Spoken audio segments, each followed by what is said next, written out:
We're going to actually take some questions from you all. At this point, we've got a few minutes left and would like to get a debate going. And while you all are working to get your arm up after lunch, I know it might be heavy, I'm going to ask a quick question of both of you.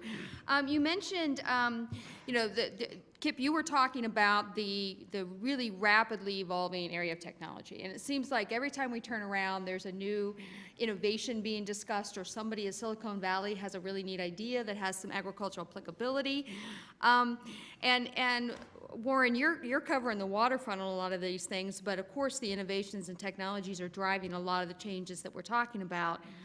Where do you two see the biggest gaps in the research in those areas, particularly from the economic perspective on that? Where do you see the biggest gaps right now, and where do we not have a handle on what we need to know to do this effectively?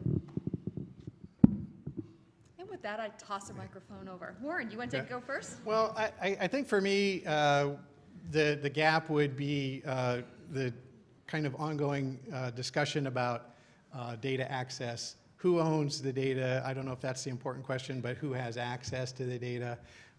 Obviously, we're interested in that being made available to the government. There might be some questions about, is it made available only to, for research purposes, or are you willing to share that information for program administration purposes? And then who else has access to it once you've done that? I think there is a level of trust that needs to be addressed there.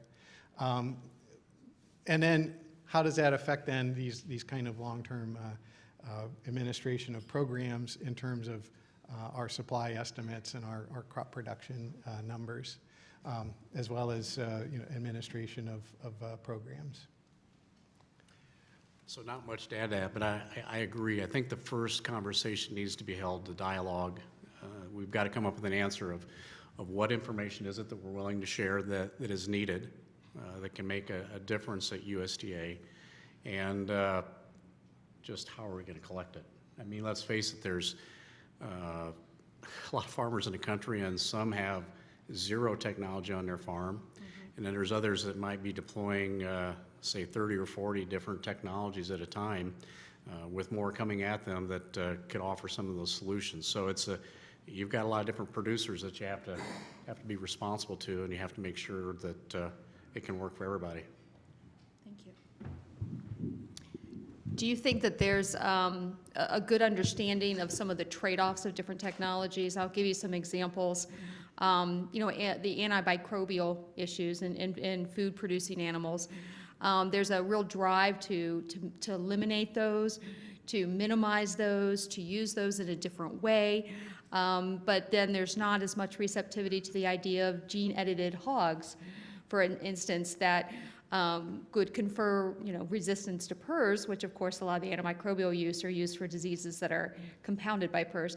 So, I mean, there doesn't seem to be a good handle necessarily on some of the trade-offs of those technologies. Is that something that you see an issue with or a struggle with? And I guess I'm looking back to your question, because there's a lot of criticism of technologies, but not maybe understanding of some of those trade-offs. One of the things that was obvious to me at this tech conference I attended this past week was, before, when you went to it, you were mainly seeing an audience that was full of people that were coming up with solutions that were for in the field. I mean, mechanical side, telematics, things like that. And today, the one that I was at here a week ago, we've seen a new class come emerge, whether it's microbiomes or if it's other ways to treat poultry or pork or any of our livestock or protein units on our farm in a different manner that's more acceptable. And so there's a lot of energy. It's created opportunities in that space, and there's people that are recognizing those opportunities, and there's investors there that are putting money in there to make sure they come to fruition. Yeah, I think that even to broaden it to just production practices in general, and sort of that gap between a lot more interest, at least among some consumers, about how their food is produced, and then leading into the labeling kinds of issues, versus how the food actually is produced. We had most of the major buyers of representing the bulk of the eggs produced to make these commitments that by 2025 they want to be cage-free. Well, what does that mean? And who is left holding the bag because we know that some of those commitments kind of have like little safety valves built in. And the producer is the one that is going to need to make the investment. The battery cage production system is not compatible with cage-free, so you're talking about millions and millions of dollars of investments, even at an individual farm level. And then if all of a sudden one of the major customers decides that, well, you know, our consumers are not willing to pay the increased cost of production. We can't get the price that we wanted, so we're going to back away from that commitment. Well, now you've got a producer sitting out there with a cage-free system that's invested and is kind of left holding the bag that if by 2025 those commitments go away.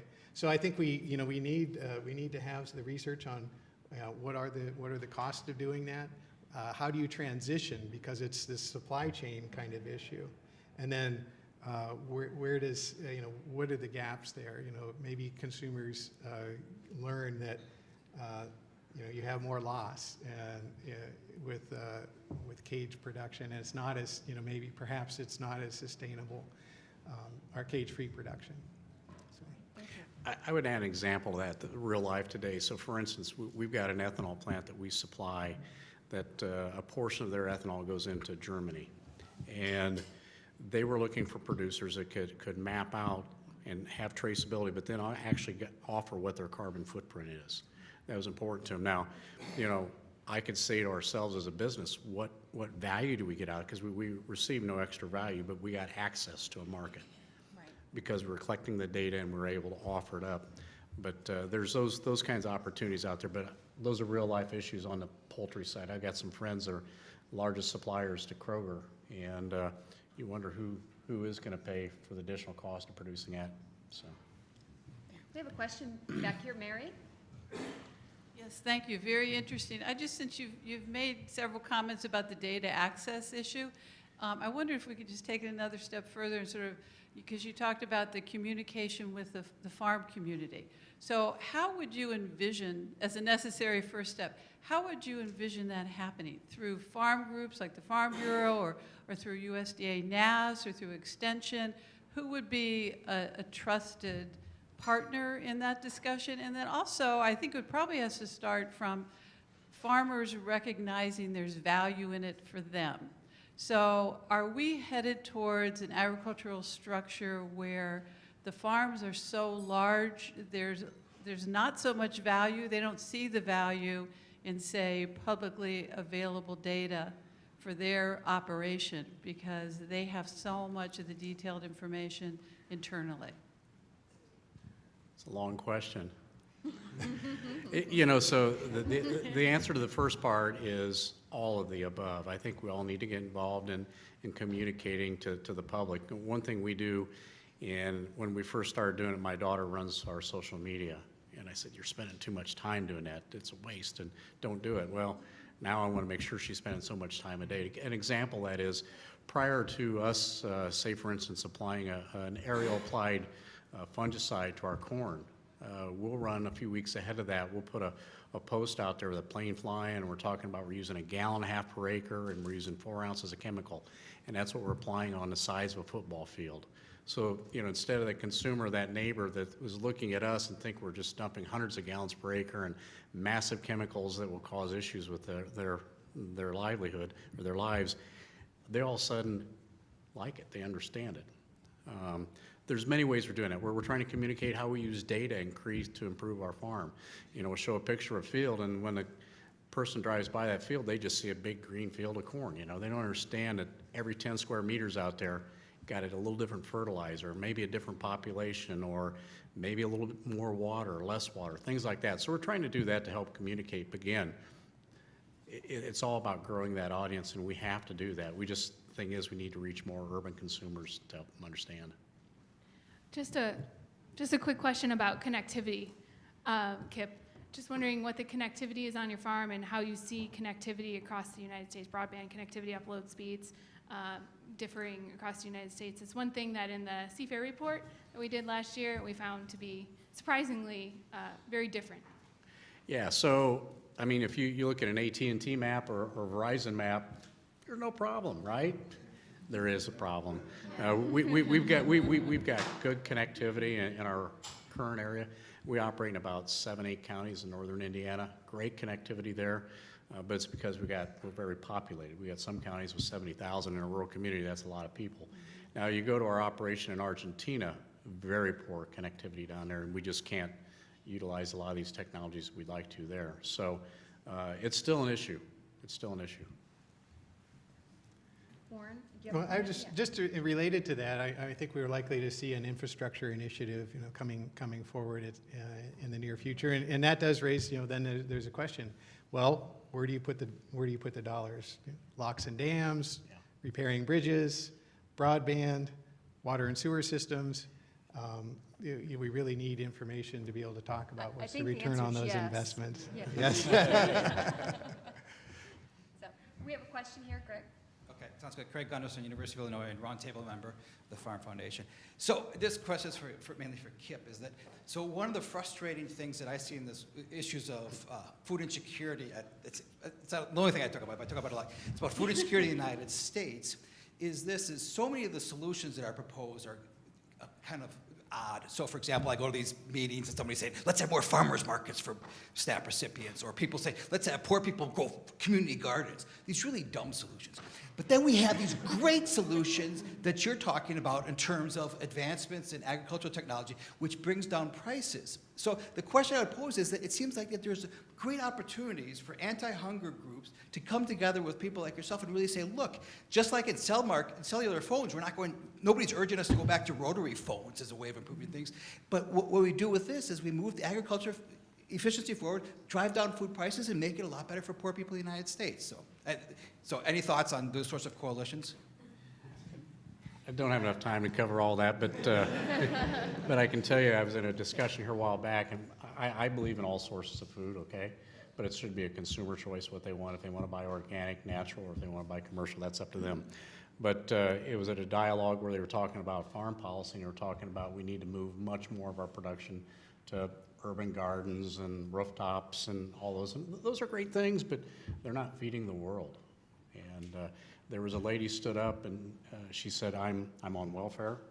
I collect food stamps. I've got 3 children at home. And her comment was, don't tell me this is good for us. I can't hardly afford to feed our family today. Don't tell me we need to go to these systems instead of spending 9% of the average American's income on food to raise that even further, because we can't afford it. So I think we need to understand who all's involved and who is the consumer here and where's the massive group at. And we need, at the same time, modern agriculture, talk about the science and the facts behind what we do and why we do it. Warren? I just have one quick comment, is I think that community gardens are great because I think that they help instruct the people. Is like, this is hard and it's very difficult to do. And if you're relying on your community, your little garden contribution to feed your family for a year, you're in a world of hurt. Well, I don't know about you, but I have about 5 more questions to ask, and unfortunately, we're out of time to ask any of them, but I just want to give our panelists one more chance. If there's anything you want to add, going once, going twice, well, then let's give them our appreciation.